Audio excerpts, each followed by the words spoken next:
Hello students, today we are going to initiate molecular biology. हम इस पूरे chapter को पढ़ने वाले हैं एंड मैं बायोलॉजी का कंप्लीट सीरीज़ आपको ऑनलाइन प्रोवाइड करने वाली हूँ। 1 बाय 1 सारे वीडियोस अपलोड होंगे। आज हम शुरू करने वाले हैं बायोमॉलिक्यूल्स चैप्टर से। Biomolecule chapter cell unit of life में 3rd यूनिट में इंक्लूडेड है।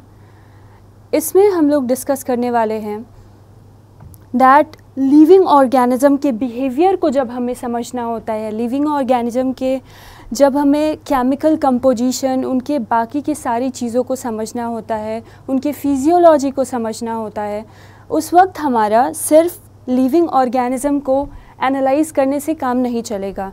हमें क्या करना होता है, सेल्यूलर लेवल पे भी चीज़ों को देखनी होती है एंड देन सेल को कंपेराइज करने वाले मॉलिक्यूल जो असेंबल करके सेल बनाते हैं उनको भी पढ़ना होता है। तो इस चैप्टर में हम उसी कॉन्सेप्ट को इन डेप्थ वे में डिस्कस करेंगे। बायोमॉलिक्यूल में सबसे पहला कॉन्सेप्ट जो दे रखा है उसमें हमें पढ़ना है रिगार्डिंग रिडक्शनिस्ट बायोलॉजी। जब हम रिडक्शनिस्ट बायोलॉजी की बात करते हैं, यहाँ पर सेल के बिहेवियर और उनके फिजियोलॉजी को समझने के लिए, किसको, सेल के बिहेवियर और उनके फिजियोलॉजी को समझने के लिए हमें फिजिको केमिकल अप्रोच की रिक्वायरमेंट होती है। Now physico chemical approach cell के सिस्टम से free, that means cell free system का भी यूज़ करती है एंड पूरे के पूरे फुल लिविंग ऑर्गेनिज्म को भी एज अ मॉडल यूज़ करके फिजिको केमिकल रिएक्शन को स्टडी किया जाता है। क्योंकि हम जानते हैं कि जब हम सेल की बात करते हैं तो सेल के अंदर जो प्रॉपर्टीज़ है वो ऑल्दो मॉलिक्यूल जो बायोमॉलिक्यूल हैं उनके असेंबली के कारण ही आ रही है, but there are the property which are differing among biomolecule, cell, then further organism level. Okay, so in case of reductionist biology we will use physico-chemical approach and ये approach कैसा होने वाला है, cell free approach होने वाला है, जो कि हमें सेल के अंदर प्रेजेंट एलिमेंट और कंपाउंड का इंफॉर्मेशन देती है, कैसे वो इंटरैक्ट करते हैं, कैसे वो बिहेव करते हैं सेल के अंदर। ओके, सेकेंड पॉइंट उन्होंने मेंशन किया है जी.एन. रामाचंद्रन के बारे में। He was a Indian scientist जिन्होंने रामाचंद्रन प्लॉट दिया है। उस प्लॉट में हम क्या करते हैं, सेकेंडरी स्ट्रक्चर ऑफ प्रोटीन को प्रिडिक्ट करते हैं। ओके, सो रामाचंद्रन हमारे हैं, इन्होंने रामाचंद्रन प्लॉट दिया है and triple helical structure of collagen को भी दिया है। कोलेजन के ट्रिपल हेलिकल स्ट्रक्चर की अगर डिस्कवरी की बात की जाए तो उसको देने वाले हमारे जी.एन. रामाचंद्रन ही थे। वो कैम्ब्रिज यूनिवर्सिटी में लिनस पाउलिंग नाम के साइंटिस्ट से काफ़ी इन्फ्लुएंस हुए। उन्होंने, लिनस पाउलिंग ने अल्फ़ा हेलिक्स और बीटा शीट का जो स्ट्रक्चर है वो दिया था।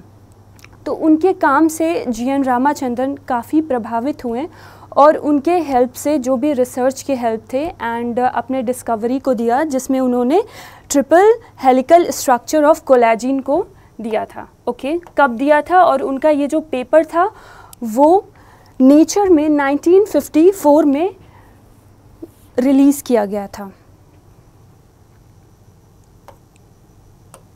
Okay, so next part we will see. Next part में हम देखने वाले हैं कि बायोमॉलिक्यूल कहते किसे हैं। जितने भी कार्बन कंटेनिंग कंपाउंड्स प्रेजेंट है हमारे लिविंग सिस्टम में उनको हम कलेक्टिवली बायोमॉलिक्यूल्स का नाम देते हैं। तो बायोमॉलिक्यूल्स में क्या क्या मॉलिक्यूल प्रेजेंट है, इनऑर्गेनिक, ऑर्गेनिक बोथ, बट यहाँ पे मेजरली हम कार्बन कंटेनिंग कंपाउंड को ही कंसीडर कर रहे हैं। तो कौन कौन से कंपाउंड हमारे कार्बन कंटेनिंग है, carbohydrate, lipid, next to this protein and at last we will see that is nucleic acid। इन चारों मॉलिक्यूल के बारे में इस चैप्टर में हम इन डेप्थ देखेंगे। नाउ इन चारों मॉलिक्यूल को पढ़ने के लिए सबसे पहले तो हम इंटैक्ट सेल के अंदर इनको नहीं पढ़ सकते हैं, तो उनके लिए हमको क्या परफॉर्म करना है, that is called the analysis of chemical compound. इस एनालिसिस में मेजरली हम लिविंग टिश्यू को लेते हैं और mass of organ anything, and then उनको ग्राइंड करते हैं in appropriate solvent that is trichloroacetic acid, ताकि एक स्लरी फॉर्म हो, एंड देन उनको हम फिल्टर करने के बाद अलग अलग सेपरेट करके एक एक इंडिविजुअल कंपाउंड को और एलिमेंट को स्टडी कर सकें। ओके, सो हम एनालिसिस ऑफ केमिकल कंपाउंड को देखें। यहाँ एनालिसिस ऑफ केमिकल कंपाउंड के बारे में हम बात कर रहे हैं। तो इसका एम क्या है कि हमें केमिकल कंपाउंड का पता लगाना है। कहाँ पर? लिविंग ऑर्गेनिज्म के अंदर केमिकल कंपाउंड्स का पता लगाना है हमें। ओके, सो इसका प्रोसीजर क्या होने वाला है भाई? कैसे हम पता लगाएं कि कौन सा केमिकल कंपाउंड लिविंग ऑर्गेनिज्म में प्रेजेंट है? अभी देखो, इन जनरल आप जब भी कुछ पता लगाना चाहते हो या फिर कुछ इन्वेस्टिगेट या रिसर्च कंडक्ट करना चाहते हो, तो उसके लिए एक प्रॉपर प्रोसीजर स्टेप डिफाइंड है जिसको परफॉर्म करके हम उसका पता लगाते हैं। तो पहला स्टेप क्या होने वाला है? आइदर आप वेजिटेबल का पीस लो या पीस ऑफ लिवर ले लो। ठीक है, सपोज करो हमने लिवर का एक पीस लिया है, एंड देन सॉल्वेंट जिसमें हमको ग्राइंड करना है लिवर के पीस को, उसके लिए हमने ट्राइक्लोरोएसिटिक एसिड लिया है। अगर हम केमिकल फार्मूला की बात करें, CCl3COOH, this is the chemical formula of trichloroacetic acid. So this is the chemical formula of trichloroacetic acid. Now the question arises, आप सबके मन में आएगा क्यों भाई हम सिर्फ ट्राइक्लोरोएसिटिक एसिड को ही क्यों लें? तो इस एक्सपेरिमेंट में इसका मेजर रीजन क्या है? ट्राइक्लोरोएसिटिक एसिड हमारा पोलर कंपाउंड है। ओके, पोलर कंपाउंड में सेल के जितने भी पोलर यूनिट्स, दैट मीन्स जिन पे भी चार्ज प्रेजेंट होगा, तो वो क्या करेंगे? इस एसिड के अंदर डिज़ोल्व होने की कैपेसिटी रखते हैं। आगे चल के इस सेंटेंस को हम और इलेबोरेट करेंगे किस तरीके से ये यूज़ होने वाला है। तो हम क्या कर रहे हैं? लिवर के पीस को ट्राइक्लोरोएसिटिक एसिड के साथ with help of motor pestle we will grind it and make the slurry and the paste. Now हमें पेस्ट मिल चुका है जो लीवर का पीस था उसका। उसके बाद हम क्या करने वाले हैं? चीज़ क्लॉथ का यूज़ करने वाले हैं टू फिल्टर द स्लरी। अभी जो स्लरी हमने बनाया है उनको फ़िल्टर भी तो करना पड़ेगा, तो उसके लिए हम किसका यूज़ कर रहे हैं? चीज़ क्लॉथ का यूज़ कर रहे हैं। ओके, तो चीज़ क्लॉथ का यूज़ करने के बाद हमें पता चलेगा कि हमने जब चीज़ क्लॉथ का यूज़ करके जो स्लरी था उसको फ़िल्टर किया, तो नीचे की तरफ जो स्मॉलर पार्टिकल, जो स्मॉल यूनिट्स थे हमारे स्लरी में, वो सब फिल्ट्रेट में आ गए। बट जो लार्जर यूनिट्स अवेलेबल थे, वहाँ पर क्या आपको देखने को मिला? उनका तो साइज़ बड़ा है और चीज़ क्लॉथ जो है हमारा उसका पोर साइज़ काफ़ी छोटा है। तो वो क्या है? चीज़ क्लॉथ के ऊपर ही प्रेजेंट रह जाता है, जिसको हम रिटेंटेट कहते हैं। ठीक है, तो मैंने यहाँ पर कंक्लूड किया आपको दैट नीचे की तरफ जो चीज़ क्लॉथ से फ़िल्टर होके सब्सटेंस आ जाएं, उन्हें हम क्या कहते हैं? उन्हें हम फिल्ट्रेट कह रहे हैं। ओके, फ़िल्टर होके नीचे आ रहा है, बट कुछ मॉलिक्यूल्स हैं जो ऊपर रह जा रहे हैं, उनको हम रिटेंटेट कह रहे हैं। और उसके पीछे रीजन क्या है कि वो ऊपर की तरफ ही रह जा रहे हैं, उनका साइज़ लार्जर है। इसको आगे डिस्कस करते हैं हम। ओके, सो फिल्ट्रेट एंड रिटेंटेट अभी हमने देखा। ठीक है, फिल्ट्रेट में मैंने कहा नीचे की तरफ जो फ़िल्टर होकर सब्सटेंस आया है हम उन्हें फिल्ट्रेट कह रहे हैं। कहा मैंने कि ऑलरेडी उनका साइज़ स्मॉलर होता है, तो कितना स्मॉलर होता है हम वो देखने वाले हैं। सो फिल्ट्रेट को हम एसिड सॉल्युबल पूल के नाम से भी जानते हैं और माइक्रो मॉलिक्यूल्स के भी नाम से जानते हैं। ऐसा क्यों? क्योंकि हमने देखा कि स्मॉलर साइज़ के जो मॉलिक्यूल्स थे, जो पोलर थे, वो क्या है? Polar solvent that is trichloroacetic acid के अंदर डिज़ोल्व होकर फिल्ट्रेट में आ गए हैं। एंड वो डिज़ोल्व टर्म को हम सॉल्युबिलिटी से कह सकते हैं रिलेट। तो फिर यहाँ पर ये कंडीशन हमें देखने को मिल रहा है। नाउ नेक्स्ट टू दिस हम देखेंगे दैट कितना साइज़ होना चाहिए भाई।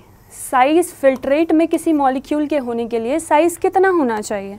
तो अगर हम उस साइज़ की बात करें that is less than 1000 Dalton. 1000 Dalton से कम होना चाहिए मॉलिक्यूल्स का साइज़, ताकि वो किस में आ सके, फिल्ट्रेट में आ सके। ओके, तो अगर हम देखना चाहें साइज़ को तो कितना, 18 से 800 डाल्टन के बीच में, दैट इज़ 18 to 800 डाल्टन के बीच में अगर उनका मॉलिक्यूलर वेट है, तो ऐसे मॉलिक्यूल आपको कहाँ पर देखने को मिलने वाले हैं, फिल्ट्रेट में देखने को मिलने वाले हैं। ओके, फिल्ट्रेट को हम और क्या कह रहे हैं, एसिड सॉल्युबल पूल कह रहे हैं। इसके अलावा माइक्रो मॉलिक्यूल या बायो माइक्रो मॉलिक्यूल भी कह सकते हैं। ओके, अभी हम देखेंगे क्या क्या मॉलिक्यूल्स हमारे फिल्ट्रेट में प्रेजेंट हैं।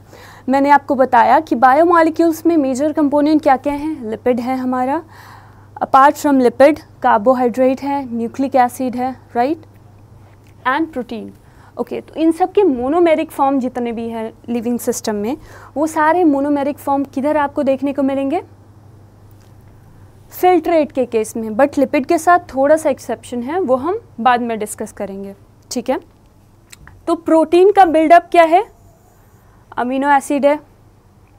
प्रोटीन का बिल्डअप अमीनो एसिड। अभी अमीनो एसिड का वेट तो 18 to 800 डाल्टन के बीच में आ रहा है, सो हमें क्या देखने को मिलेगा, वो फिल्ट्रेट के रीजन में देखने को मिलेगा। Next to this simple sugar. Simple sugar में जैसे आप मान लो फ्रुक्टोज हो गया, देन शुगरोज हो गया, ग्लूकोज है। नेक्स्ट टू दिस जितने भी डाईसाइक्राइड ले लो, मोनोसाइक्राइड जैसे कि मैनोज ले लो, गैलेक्टोज ले लो, ये सारे कंपोनेंट आपको कहाँ देखने को मिलने वाले हैं, फिल्ट्रेट में देखने को मिलने वाले हैं। नाइट्रोजन बेस, जब हम न्यूक्लिक एसिड की बात करते हैं तो उनका मोनोमेरिक यूनिट तो न्यूक्लियोटाइड है, तो न्यूक्लियोटाइड तो ऑब्वियसली फिल्ट्रेट में देखने को मिलेगा। लेकिन न्यूक्लियोटाइड के अलावा न्यूक्लियोसाइड, आपने क्लास 10th में भी इसके बारे में पढ़ा होगा, दैट जो हमारा न्यूक्लियोटाइड है, जो हमारा न्यूक्लियोटाइड है वो किसका बना हुआ है, that is of nucleoside plus phosphate का बना हुआ है। ठीक है, तो अगर न्यूक्लियोटाइड फिल्ट्रेट में आ रहा है तो न्यूक्लियोसाइड किस में आना चाहिए, वो भी तो फिल्ट्रेट में आएगा। ठीक है, सो हमने देखा न्यूक्लियोटाइड, न्यूक्लियोसाइड, सारे के सारे कंपोनेंट फिल्ट्रेट में आएंगे। नाउ वी ऑल नो, जब हम इनऑर्गेनिक कंपाउंड्स की बात करते हैं तो वो लिविंग सिस्टम में एज अ आयन या फिर सॉल्ट के फॉर्म में डिस्पर्स्ड होते हैं। तो यहाँ पर हम देखने वाले हैं कि जितने भी आयंस प्रेजेंट हैं हमारे लिविंग सिस्टम में, वो सब भी कहाँ पे आपको देखने को मिलने वाले हैं, that is in case of filtrate. तो ये बहुत ही इम्पॉर्टेंट है, इसको हमें याद रखना है दैट इनऑर्गेनिक कंपाउंड का जब भी आपको लोकेशन पूछा जाए तो वो भी फिल्ट्रेट में ही मिलने वाला है। ठीक है, next to this again size के बेसिस पे ही डिफ्रेंशिएशन है, दैट रिटेंटेट क्या है। रिटेंटेट के बारे में मैंने आपको पीछे ही बताया, दैट रिटेंटेट का साइज़ क्या है, लार्जर है, जिसके कारण वो चीज़ क्लोथ से फिल्टर होकर नीचे फिल्ट्रेट में नहीं जा पा रहा है। इसका most obvious and common example आपको घर में देखने को मिलेगा, जहाँ पर सपोज़ करिए आप चाय बनाते हो तो चाय में जो चाय की पत्ती टी लीफ होता है वो क्या होता है, सीव के ऊपर ही रह जाता है। बट जो आपका मिल्क में डिज़ोल्व बाकी सारे कंपोनेंट हैं एंड टेनिन, निकोटीन, ये सारी चीज़ें क्या है, सब नीचे की तरफ फिल्ट्रेट में आ जाती हैं। तो इन सेम वे रिटेंटेट के साइज़ को अगर हम देखना चाहें तो रिटेंटेट को हम और क्या कह सकते हैं, एसिड इनसॉल्युबल पूल, मतलब वो एसिड में तो सॉल्युबल नहीं हुआ है, ट्राइक्लोरोएसिटिक एसिड में, ट्राइक्लोरोएसिटिक एसिड में तो डिज़ोल्व नहीं हुआ है ना। Okay, now next to this, इसको ही हम मैक्रोमॉलिक्यूल या बायोमैक्रोमॉलिक्यूल के नाम से भी जानते हैं। ठीक है, नाउ अगर हम साइज़ की बात करें तो ऑब्वियसली इसका साइज़ कितना होगा, 10,000 डाल्टन से ज़्यादा होगा। That is the size of the molecule present in the retentate have greater size more than, that is greater than 10,000 dalton. Okay, now जितने भी मोनोमेरिक फॉर्म देखे हमने, उन सब के पॉलीमेरिक फॉर्म हमें कहाँ देखने को मिलने वाले हैं, रिटेंटेट में देखने को मिलने वाले हैं। ठीक है, जैसे अमीनो एसिड का polymer protein, simple sugar complex sugar like starch, glycogen, inulin etcetera. Now nucleotide, nucleic acid, तो ये सारे पॉलीमर्स आपको कहाँ पे देखने को मिलेंगे, रिटेंटेट में देखने को मिलेंगे। नाउ लिपिड का क्या करेंगे हम, जब हम लिपिड की बात करते हैं, लिपिड अपने आप में बहुत स्पेशल है, ये एक एक्सेप्शन वाला पॉइंट है, इसलिए इसको स्टार मार्क करके हम याद रखेंगे, ठीक है, वेरी वेरी इंपॉर्टेंट। PYQs में बहुत सारे जगहों पर इस कॉन्सेप्ट का जिक्र किया गया है। लिपिड के बारे में बताया जाता है कि लिपिड जो है हमारा वो स्ट्रिक्ट बायो मैक्रोमॉलिक्यूल नहीं है, ठीक है। स्ट्रिक्ट बायो मैक्रोमॉलिक्यूल क्यों नहीं है? क्योंकि जो इंडिविजुअल यूनिट होता है उसका साइज़ तो क्या होता है, 800 डाल्टन से कम होता है। तो इस रूल के हिसाब से साइज़ के बेसिस पे तो क्या होना चाहिए था, लिपिड को हमारा फिल्ट्रेट में होना चाहिए था, पर ऐसा है तो नहीं। लिपिड किसके अंदर प्रेजेंट है? लिपिड तो हमारा रिटेंटेट में प्रेजेंट है। अब भाई ऐसे बिहेवियर के पीछे रीज़न क्या है? क्यों लिपिड को ऐसा करना पड़ रहा है भाई कि साइज़ छोटा है और प्रेजेंट हो रहा है जाके फिल्ट्रेट के अंदर? नहीं, साइज़ इनका छोटा है और ये प्रेजेंट हो रहा है जाके रिटेंटेट के अंदर इंस्टेड ऑफ फिल्ट्रेट के। तो हम इस कॉन्सेप्ट को देखते हैं। तो जब हम लिपिड को देखते हैं, जैसे कि हमारा प्लाज्मा मेम्ब्रेन, सपोज करिए ये हमारा सेल है, सेल के अंदर आपको प्लाज्मा मेम्ब्रेन देखने को मिल रहा है। इसमें क्या है, लिपिड बाई लेयर में प्रेजेंट होते हैं। नाउ हियर जब हम लिपिड बाई लेयर की बात करते हैं तो इनका जो हेड है वो पोलर है एंड जो टेल रीजन है दैट इज़ नॉन पोलर। अभी जो पोलर वाले मॉलिक्यूल हैं वो तो हाइड्रोफिलिक होते हैं, ठीक है, मतलब पोलर सॉल्वेंट में पोलर ही डिज़ोल्व करते हैं।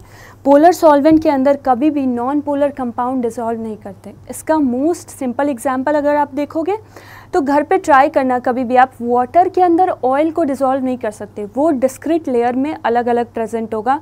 आप वाटर लो एक ग्लास में एंड देन उसके ऊपर ऑयल पोर करो तो आप देखोगे कि वो डिज़ोल्व नहीं हो रहा है, वो ऊपर फ्लोट कर रहा है वाटर के। तो इसके पीछे रीज़न क्या है कि हमारा ऑयल जो है वो क्या है, वो नॉन पोलर है। दैट मीन्स वो नॉन पोलर नेचर का है एंड वाटर हमारा पोलर नेचर का है। दोनों आपस में कभी मिक्स नहीं हो सकते। बट अगर हम वाटर की जगह बेंजीन को ले ले, एसीटोन को ले ले, इन सब को ले ले तो क्या उनके अंदर डिज़ोल्व होगा? तो उसकी अलग कहानी है, ठीक है। तो यहाँ पर हम देखने वाले हैं कि हमारा जो प्लाज्मा मेम्ब्रेन था उसको जब हम मेजरली जब हम सेल को ग्राइंड कर रहे थे तो प्लाज्मा मेम्ब्रेन क्या हुआ होगा, रप्चर हुआ होगा, ब्रेकडाउन हुआ होगा। आफ्टर द ब्रेकडाउन हमने क्या देखा, आफ्टर द ब्रेकडाउन हमें क्या देखने को मिला कि ये जो लिपिड का जो पोलर हेड है एंड हाइड्रोफोबिक टेल है, लिपिड का जो हाइड्रोफोबिक टेल है वो आपस में इंटरैक्ट करता है एंड देन किसका फॉर्मेशन करता है, वेसाइकल का फॉर्मेशन करता है। अभी ओवरऑल मॉलिक्यूलर वेट देखोगे वेसाइकल का तो वो एक्सीड कर जाता है 10,000 डाल्टन से। तो मतलब लिपिड जब डिसरप्ट हुआ और वेसाइकल का फॉर्मेशन किया तो वेसाइकल के फॉर्मेशन में वेसाइकल का ओवरऑल वेट क्या हुआ, 10,000 डाल्टन से एक्सीड हो गया। तो उस कारण से क्या देखने को मिला हमें, यहाँ पर हमें देखने को मिल रहा है कि ये रिटेंटेट में प्रेजेंट है ना कि फिल्ट्रेट में। तो इसके पीछे रीजन यही है। तो लिपिड स्ट्रिक्ट बायो मैक्रोमॉलिक्यूल क्यों नहीं है उसका रीजन आपको क्लियर होगा, क्योंकि वो वेसाइकल का फॉर्मेशन करते हैं एंड वेसाइकल का वेट, मॉलिक्यूलर वेट जो है क्या करता है, वो 10,000 डाल्टन से एक्सीड हो जाता है, ठीक है। तो आगे बढ़ते हैं हम। ओके, अभी तो हमने कंपाउंड्स की बात की, कंपाउंड। नाउ हमको एलिमेंट का भी पता लगाना है, सेल के अंदर क्या क्या एलिमेंट्स प्रेजेंट हैं। तो उसके लिए एक डेटा दे रखा है एनसीईआरटी में। एनसीईआरटी में एक डाटा दे रखा है जिसके हिसाब से क्या है, एलिमेंटल एनालिसिस किसके लिए यूज़ किया जाता है, to know the element composition of the cell. Cell का जब एलिमेंट का कंपोजिशन हमें बताना हो तो उसके लिए हम एलिमेंटल एनालिसिस करते हैं। Now this is the table of comparison of element present in non-living and living matters, okay? तो हम सब जानते हैं कार्बन, हाइड्रोजन, ऑक्सीजन, नाइट्रोजन, ये सब क्या है, अर्थ क्रस्ट में भी प्रेजेंट है एंड लिविंग ऑर्गेनिज्म की बॉडी में भी प्रेजेंट है। दैट मीन्स ह्यूमन के बॉडी में भी we are living organism, okay. तो अगर हम यहाँ पर देखें तो हाइड्रोजन का जो कॉन्सेंट्रेशन है ह्यूमन बॉडी में ज़्यादा है as compare to earth crust. Okay.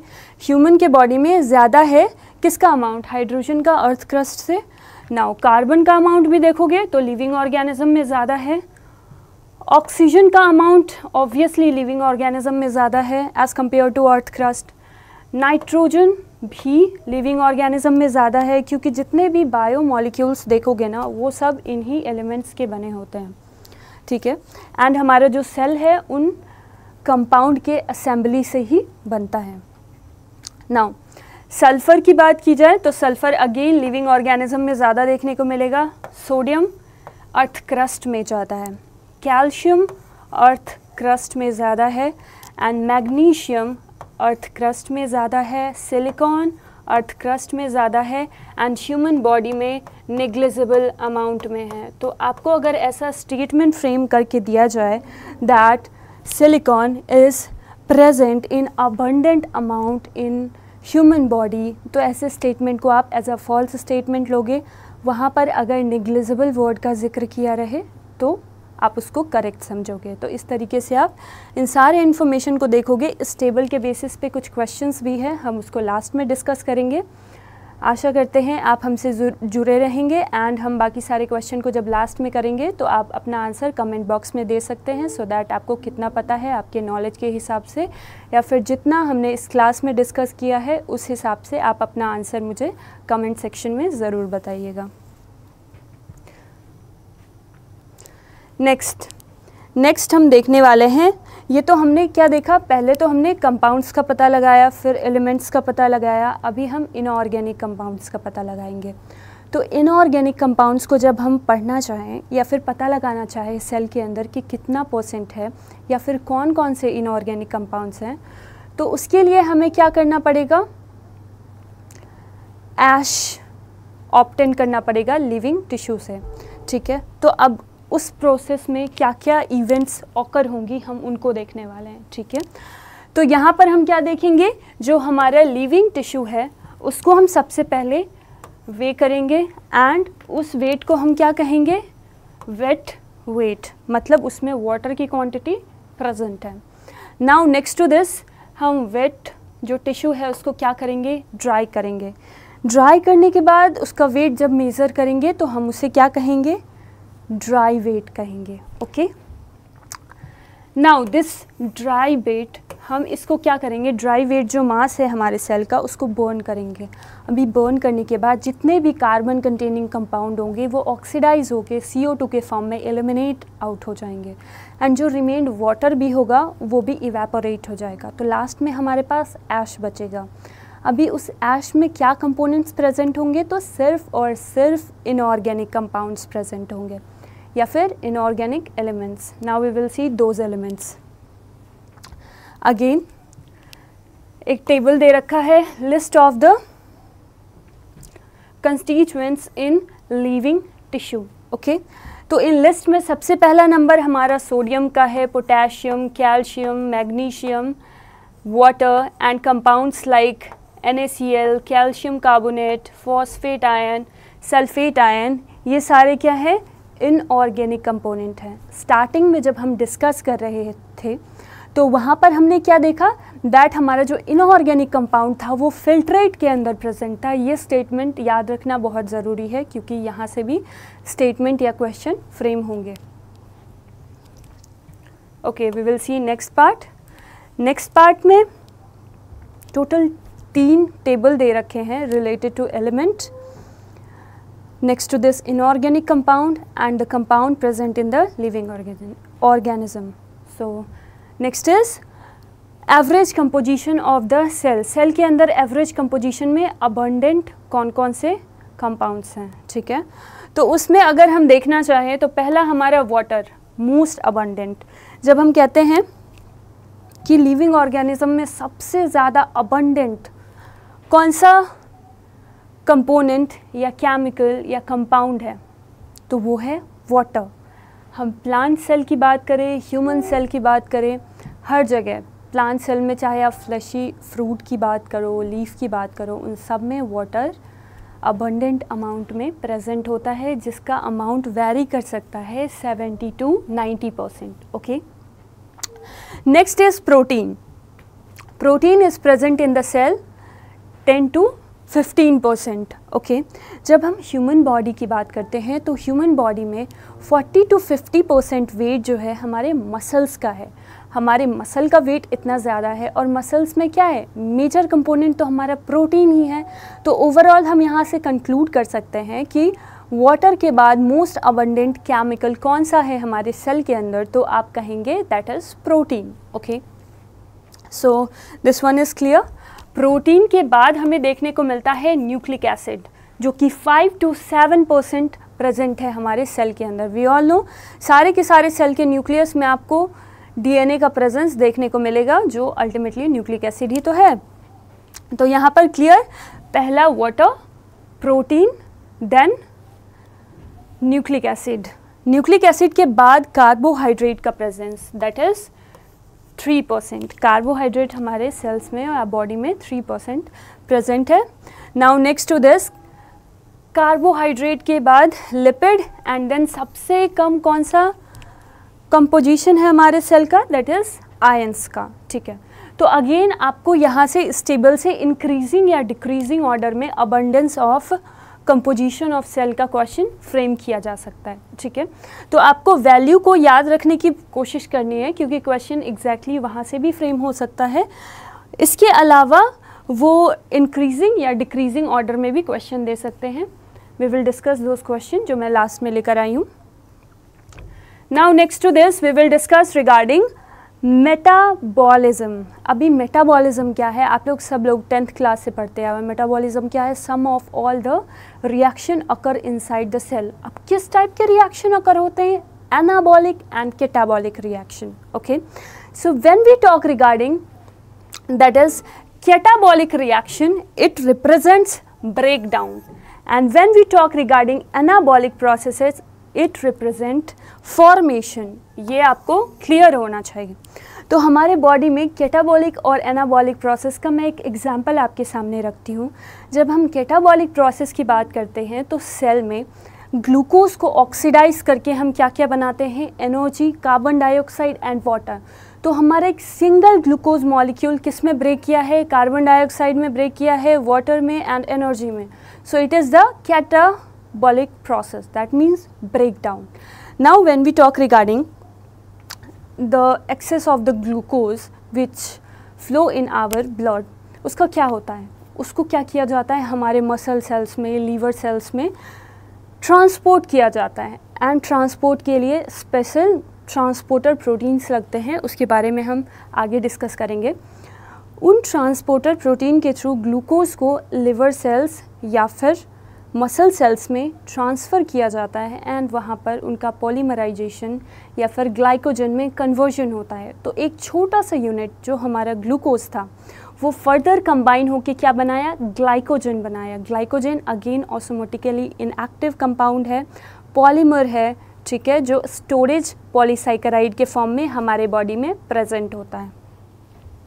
Okay, सो हमने कहा sum total of catabolic and anabolic reaction को हम मेटाबॉलिज्म कहते हैं। ठीक है, तो मेटाबोलाइट के लिए सिंपल सा डेफिनेशन क्या है, the substance form in the metabolic reaction is called metabolites. तो मैंने क्या कहा, the substance form during metabolic reaction is called metabolites. अभी हम मेटाबोलाइट्स के बारे में डिस्कस करेंगे। क्या मेटाबोलाइट्स हमारे बॉडी में कितने टाइप के होते हैं, उनको किस बेसिस पे डिवाइड किया जाता है, इन सारी चीज़ों को देखेंगे। Okay okay, so if we discuss regarding metabolites, they are divided into two categories, that is primary metabolite and secondary metabolite. So when we talk regarding primary metabolite, हम कुछ क्राइटेरिया बनाया है हमने, जिसमें क्या है, हम उन क्राइटेरियाज के बेसिस पे प्राइमरी मेटाबोलाइट और सेकेंडरी मेटाबोलाइट को डिवाइड करेंगे, ठीक है, और कंपेयर करने की कोशिश करेंगे।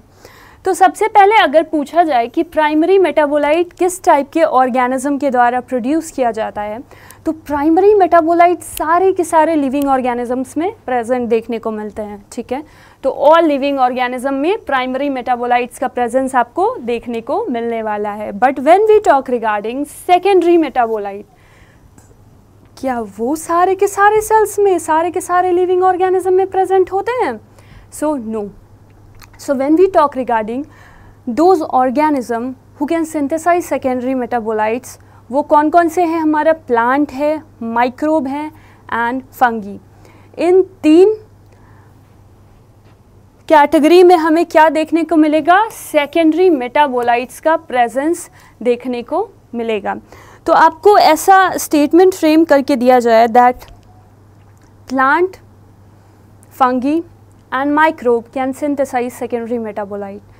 तो आप इस स्टेटमेंट को सही या गलत अपने नॉलेज के हिसाब से, इस क्लास के हिसाब से बता सकते हैं कि ये स्टेटमेंट सही है या गलत है. Okay, now next to this, अभी मेटाबोलाइट है, मेटाबॉलिक रिएक्शन परफॉर्म कर रहे हैं, तो उनका कुछ तो फिजियोलॉजिकल रोल होगा ही.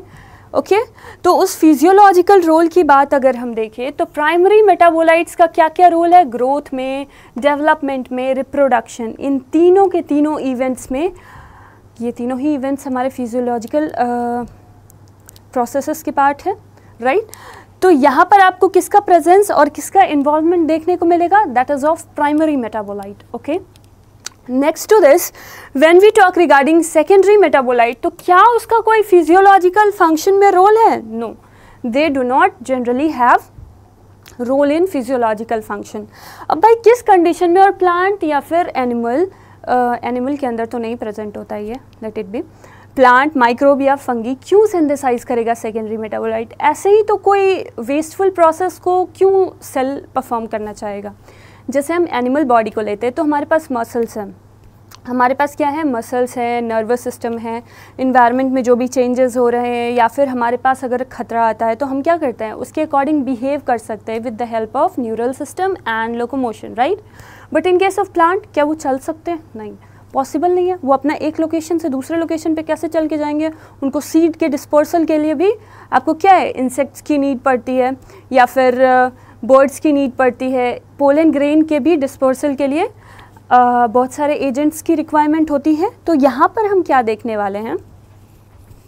दैट सेकेंडरी मेटाबोलाइट्स प्लांट अपने डिफेंस के लिए बनाता है, ट्रांसपोर्ट, लाइक सपोज करिए कोई मॉलिक्यूल को आइडेंटिफाई करना है, उन सारी चीज़ों के लिए प्लांट्स या फिर माइक्रोब्स क्या बनाते हैं? सेकेंडरी मेटाबोलाइट्स बनाते हैं. तो उसके लिए उन्होंने एक टेबल दिया है एनसीईआरटी ने, जिसमें डिफरेंट सेकेंडरी मेटाबोलाइट्स का प्रेजेंस हमें देखने को मिल रहा है. पहला आपको देखने को मिलने वाला है पिगमेंट. पिगमेंट में क्या है? तो कैरोटीनॉइड, कैरोटीनॉइड के अलावा आपको एंथोसाइनिन देखने को मिलने वाला है, एक्सेट्रा बहुत सारे हैं pigments.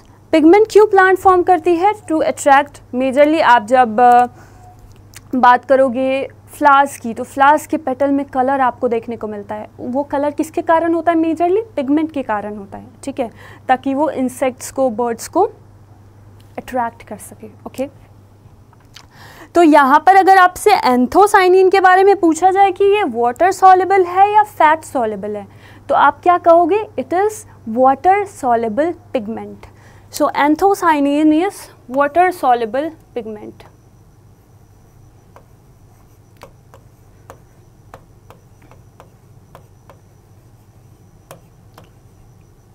But when we talk regarding carotenoid, तो क्या ये वाटर सॉल्युबल है? No, this one is fat soluble pigment.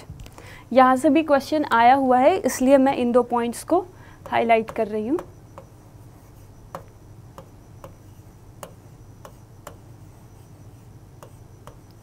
Okay, next to this, next criteria is terpenoids, alkaloids. Alkaloids and terpenoids का क्या एप्लीकेशन है ह्यूमन वेलफेयर में? जब हम एनाल्जेसिक या फिर एंटी कैंसरस ड्रग का फॉर्मेशन करते हैं तो वहाँ पर हमें किसका रोल देखने को मिलता है? दैट इज़ एल्केलॉइड्स का. एल्केलॉइड्स के एग्जाम्पल क्या दे रखे हैं? Morphine, codeine. Okay, next to this, जब हम टार्पिनॉइड की बात करते हैं, टार्पिनॉइड में आपको देखने को मिलेगा मोनोटार्पिनॉइड, डाइटार्पिनॉइड. तो इस केस में क्या है? इन कंपाउंड्स का भी obviously cosmetic and drug synthesis में यूज़ होता है. Next to this, essential oil. Essential oil का क्या रोल है? ये मेजरली इंसेक्ट वगैरह को रिपेल करने का काम करते हैं, जैसे कि लेमन ग्रास ऑयल कौन सा है हमारा, एसेंशियल ऑयल है। एट लास्ट टॉक्सिन की जब हम बात करते हैं तो प्लांट क्या करते हैं, टॉक्सिन्स का भी फॉर्मेशन करते हैं, जैसे कि यहाँ पे एब्रीन एंड रेजिन दे रखा है। एब्रीन और रेजिन जो है ये टॉक्सिन्स है जो कि प्लांट्स बनाते हैं। ये मेजरली क्या करते हैं, सेल्स के अंदर जो प्रोटीन सिंथेसिस हो रहा होता है, सेल्स के अंदर जो प्रोटीन सिंथेसिस हो रहा होता है वो उसको हिंडर करने का काम करते हैं और फिर सेल का डेथ कॉज करते हैं। ठीक है, now next to this lectins.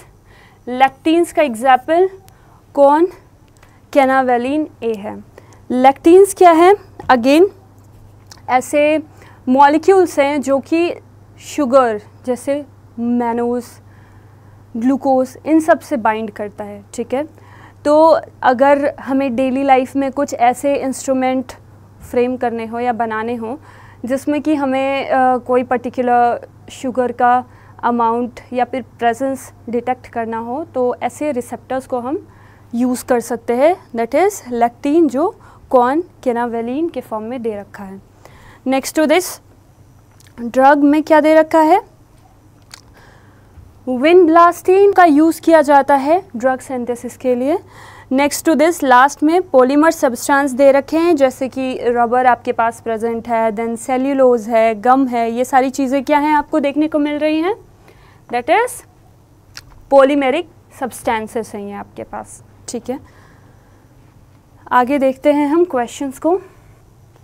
तो पहला क्वेश्चन आपके सामने दे रखा है, क्वेश्चन है in both cellular fluid and extracellular fluid, dibasic phosphate and monobasic phosphate act as acid-base buffer helping to maintain, किसको maintain करने के लिए help करता है, इसका आंसर मुझे comment section में बताइएगा। I will wait for few seconds and then I will tell the answer.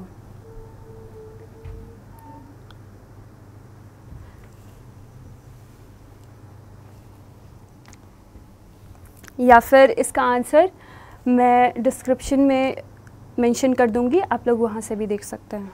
ठीक है, सो इसका आंसर आपको फोर्थ देखने को मिलेगा। पहला ऑप्शन को एक्सप्लोर करें तो पहले ऑप्शन में देख रहे हैं K+ के कॉन्सेंट्रेशन को एक्स्ट्रा सेलुलर फ्लूइड में मेंटेन करने के लिए हम di basic phosphate and monobasic phosphate का यूज़ कर रहे हैं। बताइए कैसे ही करेंगे, पोटेशियम के कॉन्सेंट्रेशन को तो हम नहीं मेंटेन कर सकते इससे, सोडियम के कॉन्सेंट्रेशन को भी नहीं कर सकते, तो ना तो सोडियम ना तो पोटेशियम, ये तो बफर है जिसमें क्या है H+ को मेंटेन कर सकता है सेल के अंदर। तो यहाँ H+ concentration of the cellular fluid को कौन मेंटेन करता है, monobasic phosphate and di basic phosphate. अगला क्वेश्चन देखते हैं, the most abundant element in the living organism और लिविंग मैटर इज, बताइए। सो इस क्वेश्चन में the most abundant element in cell living matter is, बताइए। हमने वो टेबल देखा था एलिमेंट का, उसमें सबसे ज़्यादा अबंडेंट कौन था, दैट वाज, बताइए, ऑक्सीजन। ऑक्सीजन ह्यूमन के बॉडी में या फिर लिविंग सिस्टम में सबसे ज़्यादा अबंडेंट अमाउंट में प्रेजेंट होता है। ओके, सो नेक्स्ट क्वेश्चन देखते हैं हम। नेक्स्ट क्वेश्चन में पूछ रहा है आपसे, टेक अ लिविंग टिश्यू, ठीक है, हमने एक लिविंग टिश्यू लिया है एंड ग्राइंड इट, ग्राइंड किया है हमने किस में, ट्राइक्लोरो एसिटिक एसिड में यूजिंग मोटर पेसिल। ठीक है, देन स्टेन किया है हमने, स्टेनिंग का प्रोसेस कंप्लीट हुआ, you would obtain 2 fraction, acid soluble and insoluble fraction. Acid insoluble fraction कौन कौन सा होगा, तो एसिड इनसॉल्युबल फ्रैक्शन में आपको देखने को मिलेगा that is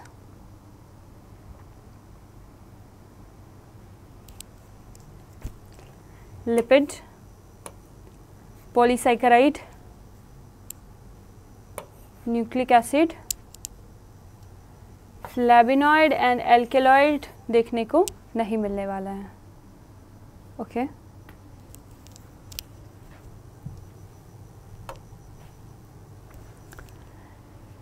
next question, the inorganic compound like sulphate phosphate are found in, इसका स्ट्रेट आंसर मैंने बताया था एसिड सॉल्युबल फ्रैक्शन। कहाँ पे प्रेजेंट होता है ये? एसिड सॉल्युबल फ्रैक्शन में होता है। ओके, सो एसिड सॉल्युबल फ्रैक्शन में आपको इनऑर्गेनिक कंपाउंड्स का प्रेजेंस देखने को मिलने वाला है। ओके, नेक्स्ट क्वेश्चन देखते हैं। नेक्स्ट क्वेश्चन पूछा जा रहा है which of the following is secondary metabolite. ठीक है, तो सेकेंडरी मेटाबोलाइट कौन कौन सा है? रबर भी हमारा पॉलीमर है, एल्केलॉइड, टार्पिनॉइड, सारे के सारे हमारे सेकेंडरी मेटाबोलाइट्स हैं। तो आंसर हो जाएगा all of these. Next question is the compound having identifiable function and play known role in normal physiological process. ऐसे कंपाउंड को हम क्या कहते हैं?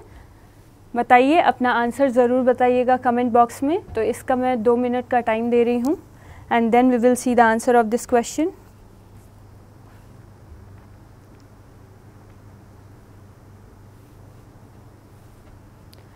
सो इसका आंसर क्या होने वाला है हमारे पास? Primary metabolite. प्राइमरी मेटाबोलाइट में आपको क्या देखने को मिलने वाला है कि उनका रोल, उनका जो फंक्शन है वो नोन है। ठीक है, फिजियोलॉजिकल प्रोसेस में। Next question, which of the following group represent only primary metabolite. तो सिर्फ और सिर्फ प्राइमरी मेटाबोलाइट कौन से वाले ऑप्शन में प्रेजेंट है ये आपको सेलेक्ट करके बताना है। Again I will give few seconds, see the question and answer comment box में ज़रूर बताइएगा।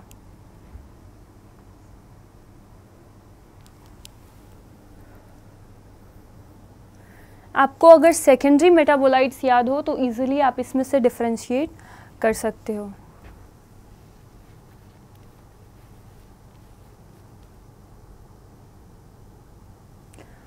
So the answer is all of the above is primary metabolite. जब हम ग्लूकोज की बात करते हैं, राइबोज, ग्लाइसिन, एलानिन, कोलेस्टेरॉल, सारे के सारे ही आपको क्या देखने को मिलने वाले हैं? Primary metabolites. लेसिथीन, लेसिथीन हमारे प्लाज्मा मेम्ब्रेन में प्रेजेंट होता है। Serine amino acid, glycol, glycerol, palmitic acid, nucleotide, ये सारे के सारे कंपोनेंट क्या हैं? हमारे प्राइमरी मेटाबोलाइट के हैं। Adenosine, nucleoside, nitrogen basis, next to this adenylic acid, triglyceride, ये सारे के सारे प्राइमरी मेटाबोलाइट्स है। तो इसका आंसर 4th हो जाएगा। Next question, read the following statement and find out the incorrect statement. Okay, so first statement ऐसा कह रहा है that secondary metabolite are found in plant, fungi and microbial cell and we do not understand the role of the secondary metabolite in host organism. तो ये statement तो सही लग रहा है हमें, सेकेंडरी मेटाबोलाइट का जितना डिस्कशन किया है उस हिसाब से। सेकेंड स्टेटमेंट हम देखते हैं। ठीक है, Many secondary metabolites like rubber, drug, spices, scent and pigments are useful for human welfare। बिल्कुल, सेकेंडरी मेटाबोलाइट्स का तो हम ह्यूमन वेलफेयर में बहुत अच्छा यूज़ कर रहे हैं अपने बेनिफिट्स के लिए। Some secondary metabolites have ecological significance। Okay, next option देखते हैं। Flavonoid, antibiotic, colour, pigment and starch are the secondary metabolite. अभी यहाँ पे जब लास्ट स्टेटमेंट अगर आप देखो तो यहाँ पर इन्होंने स्टार्च का एडिशन कर दिया है। स्टार्च क्या सेकेंडरी मेटाबोलाइट कभी भी हो सकता है? जब हम स्टार्च की बात करते हैं तो स्टार्च जो है हमारा प्लांट्स के अंदर ग्लूकोज का स्टोरेज फॉर्म है, दैट इज़ स्टोरेज पॉलीसाइकेराइड है। तो उसका तो फंक्शन हमें पता है, तो वो क्या है? Primary metabolite. तो इस हिसाब से इनकरेक्ट स्टेटमेंट जो होने वाला है that is 4th। 4th is the answer of this question.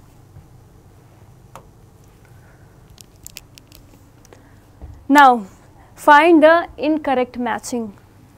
अगर आपको टेबल याद हो सेकेंडरी मेटाबोलाइट का तो आप इस क्वेश्चन को बहुत इजीली कर सकते हो। Okay, essential oil lemon grass oil है हमारा। Terpenoids monoterpene, diterpene, this one is also correct. Polymeric substance rubber, gum. Nucleotide होगा क्या? यहाँ पर क्या दे रखा था उन्होंने? सेल्यूलोज दिया था। ठीक है, तो उस हिसाब से तो ये वाला ऑप्शन गलत हो जाता है। पिगमेंट, कैरोटिनॉइड, एंथोसाइनिन, तो ये सारे के सारे ऑप्शंस आपको क्या लग रहे हैं, सही लग रहे हैं। तो इस हिसाब से आपका गलत आंसर क्या होना चाहिए, इनकरेक्ट मैच कौन सा है हमारा, थर्ड। ओके, नेक्स्ट क्वेश्चन देखें। Pick out lectin from these given below. Lectin कौन सा है हमारा, कौन, कैनावेलिन, ए। लेक्टिन के बारे में हमने उस टेबल में देखा है, लेक्टिन के बारे में भी वहाँ पर लिखा था। गम तो पॉलीमेरिक सब्सटेंस है, this one is terpenoid and this one is toxin. No, okay, and this one is are drug. Next question, which one of the following secondary metabolite are used as drug? Drug की तरह use होने वाला secondary metabolite कौन कौन सा है, हमें इस क्वेश्चन में यही पूछा जा रहा है। अगेन उसी टेबल का रेफरेंस लेना है। सो इस क्वेश्चन में सेकेंडरी मेटाबोलाइट के बारे में पूछा जा रहा है। तो सेकेंडरी मेटाबोलाइट में ड्रग कौन है, तो विनब्लास्टीन है and curcumin. Okay, these are the correct answer. Now next question देखते हैं। Match the following experiment with their result to know protoplasm. ठीक है, केमिकल एनालिसिस हमने देखा। केमिकल एनालिसिस में क्या है, केमिकल एनालिसिस का क्या रोल होता है। केमिकल एनालिसिस में मेजरली हम ऐश एनालिसिस में क्या करते हैं, एनालिटिकल टेक्निक में एंड एलिमेंटल एनालिसिस। इस चारों को कंपेयर करके आपको इसका एम बताना है, then you will get the answer of this question. तो I will give you some time, see and try to solve it.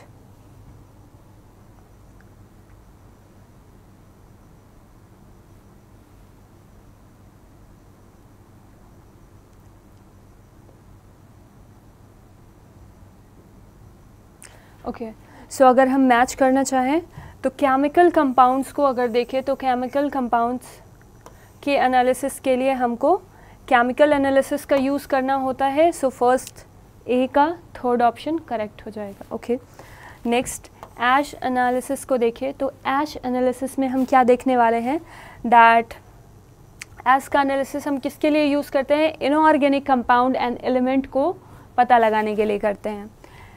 Analytical analysis और एनालिटिकल टेक्निक, एनालिटिकल टेक्निक का यूज़ हम किस लिए करते हैं, to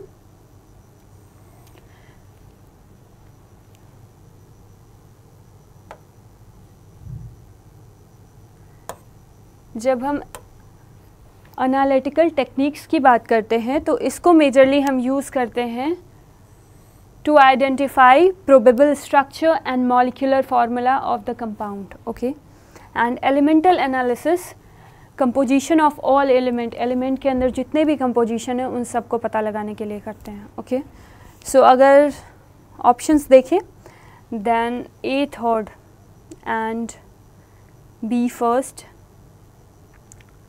C fourth. So third will be the correct answer for this question.